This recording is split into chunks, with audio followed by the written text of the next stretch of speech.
Writers, today I want to remind you that you can turn to MentorText and a variety of tools such as checklists, student exemplars, and work plan calendars to support your revision. Your notebook can be a great place to assemble those tools. So let's take a look at an example. So I'm going to walk you through my writer's notebook a little bit here, so that way you get a sense of some of the work that I'm doing. And would you look at this and think, what are some of the things that a writer's notebook should have?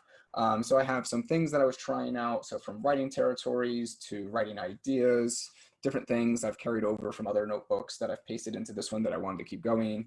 Some of my planning work, and then I have like some checklists. So that way I can use these as I'm going through my writing. Then I also have some handwritten mentors that I have in this pocket, so I can go back to these, but I also have some like finished drafts that are typed ones that I can do as well. And then I have some work that I've been working on a little bit in here. So there's some of my writing.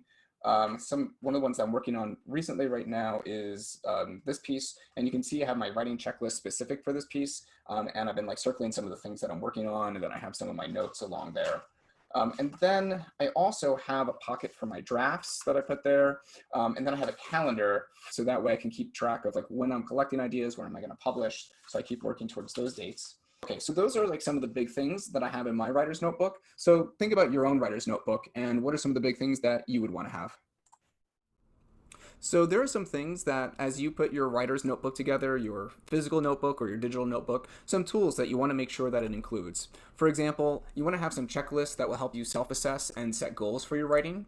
You want to have some annotated mentor texts that will inspire you. So annotation means that you're writing in the margins of those mentor texts, marking the things that you like that you want to try out.